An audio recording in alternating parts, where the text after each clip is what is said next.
इसको कहते हैं ज्ञान मुद्रा। और 3 अंगुली सटी हुई होनी चाहिए, बीच में फांक नहीं होनी चाहिए। ऐसे सटा कर, अलग अलग नहीं होनी चाहिए, सटा कर और थोड़ा आगे झुका कर, थोड़ा सा आगे ऐसे झुका कर। इससे क्या होगा, आपके जीवन में हर चीज की बरकत रहेगी। हम लोग बरकत का मतलब सिर्फ धन मानते हैं। मेरे पास खूब रुपया हो, अच्छी बात है, पैसे होने चाहिए, लेकिन पैसे हो और ज्ञान की बरकत नहीं है तो ज्ञान की बरकत का मतलब है कि सही समय पर ज्ञान का रहना, स्मृति में रहना। और नहीं तो याद तो है लेकिन पेपर वाले दिन भूल गए। इसको कहते हैं ज्ञान का बरकत नहीं। तंदुरुस्ती की भी बरकत चाहिए, प्रसन्नता की भी बरकत चाहिए, आपसी मेल मिलाप की भी बरकत चाहिए, यानी कभी झगड़ा ना हो, है ना। तो बरकत का मतलब सिर्फ रुपया से मत मानो। तुम्हारे जीवन में जितना भी व्यक्तित्व है वो सब में बरकत है, सभी सुखकारी है। इसलिए शांत होकर रोज बैठा कर पहले अ का उच्चारण है ना, अ उ म और बिंदु, चंद्र बिंदु का भी उच्चारण करना चाहिए। ओंकार बिंदु संयुक्तम नित्यम ध्यायन्ति योगिनः। ओम बिंदु सहित जो ओम है उसको योगी लोग रोजाना ध्यान करते हैं। क्यों?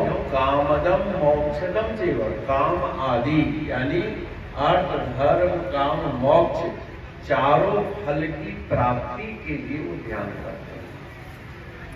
वो सब कुछ देने वाला है ओम। इसलिए हम लोग आरती में भी ओम ही लिखते हैं, है ना।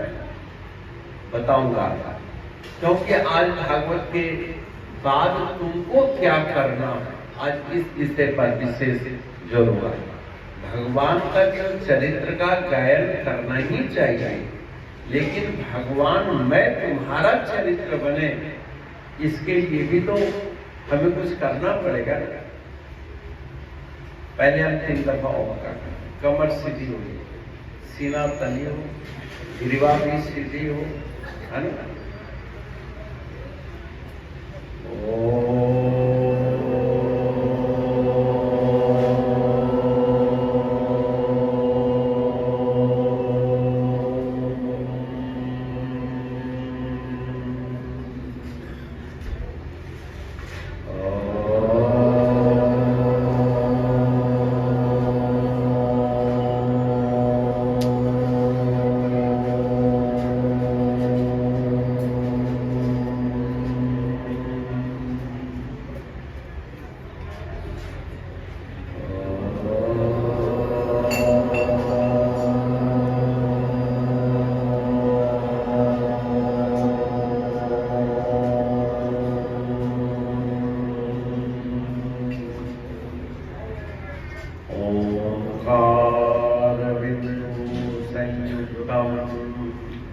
नित्यं ध्यायन्ति योगिनः कामदं मोक्षदं चैव। ओंकाराय नमो नमः, ओंकाराय नमो नमः। सच्चिदानन्दरूपाय विश्वोत्पत्त्यादिहेतवे तापत्रय विनाशाय श्रीकृष्णाय वयं नमः। वसुदेवसुतं देवं कंसचाणूरमर्दनम् देवकी परमानन्दम् कृष्णं वन्दे जगद्गुरुं वंशे विभूषितकरानवनीरदामा पीताम्बरधरुणबिम्बफलाधरो पूर्णेन्दुसुन्दरमुखादरविन्द्रनेत्रा कृष्णात् परं किमपि तत्त्वमहं न जाने। गुरुर्ब्रह्मा गुरुर्विष्णु गुरुर्देवो महेश्वरः गुरुर्साक्षात् परब्रह्म तस्मै श्री गुरुवे नमः। ब्रह्मानन्दं परमसुखदं केवलं ज्ञानमूर्तिं वन्दातीतं सदृशं तत्त्वमस्यादिलक्ष्यम् एकं नित्यं विमलमचलं सर्वदी साक्षिभूतं भावातीतं त्रिगुणरहितं सद्गुरुं तं नमामि। नारायणं नमस्कृतं नरं चैव नरोत्तमं देवीं सरस्वतीं व्यासं ततो जयमुदीरये। बोलो श्री विष्णु भगवान की जय, शंकर भगवान की जय, पवन सुत हनुमान की जय, वृंदावन बिहारी लाल की जय। नमः पार्वती पतये हर हर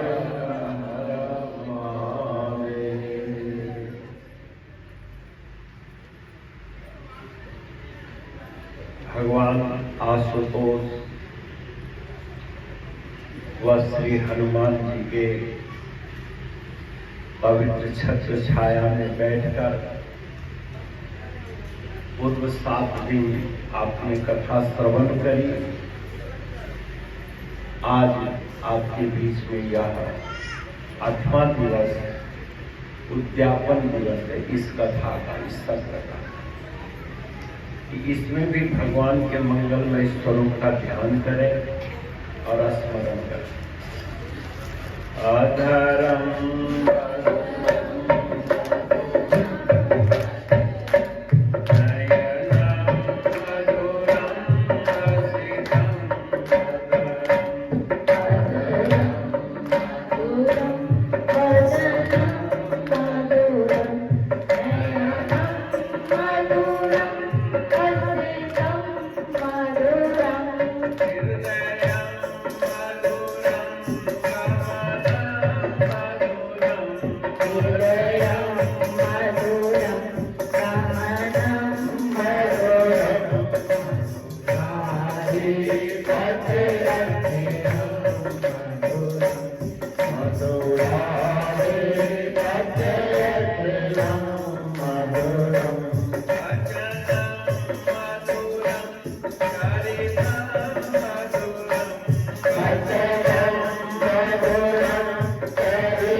मधुराधिपति अखिलम मधुर।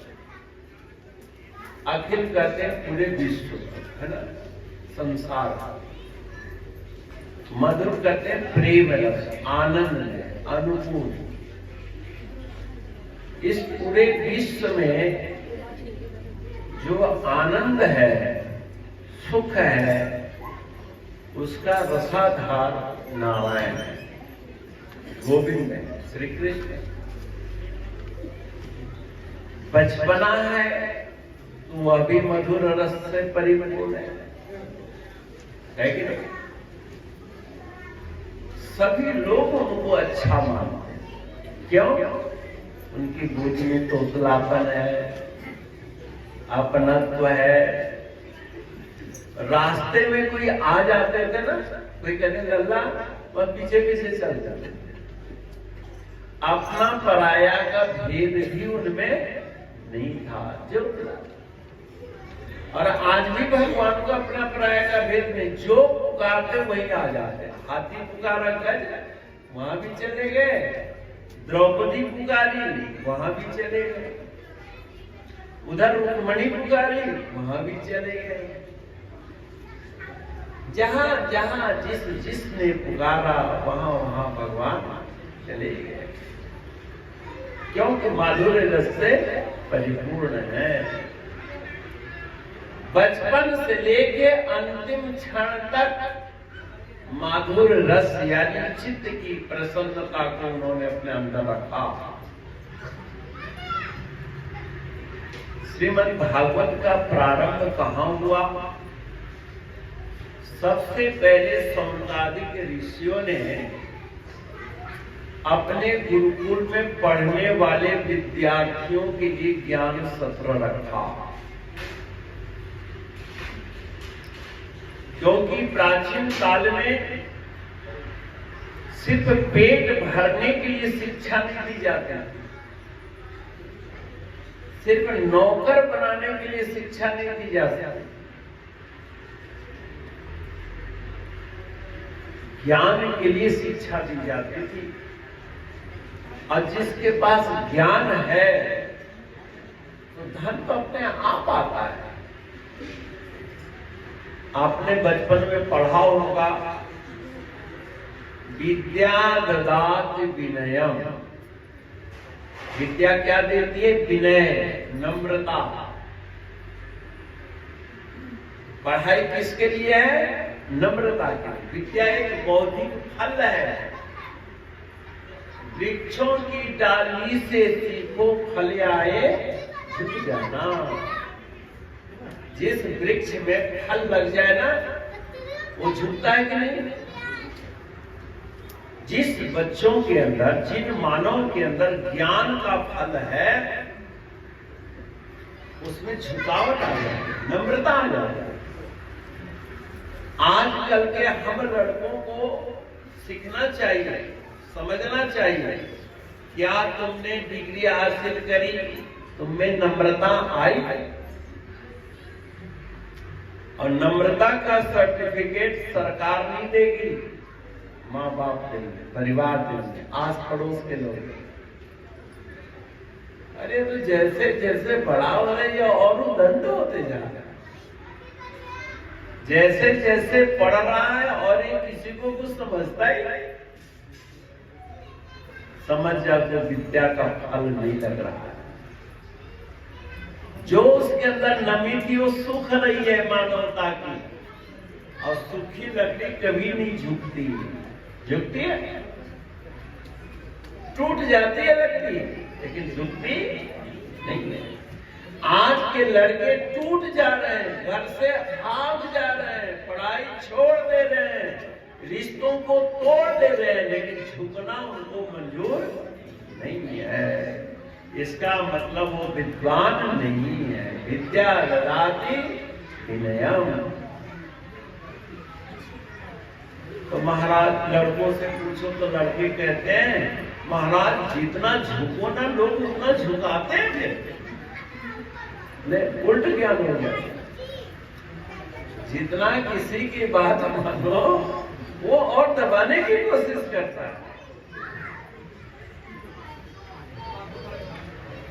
यह भी गलत है। तुम्हारे आगे कोई झुके तो उसको कमजोर मत मानना।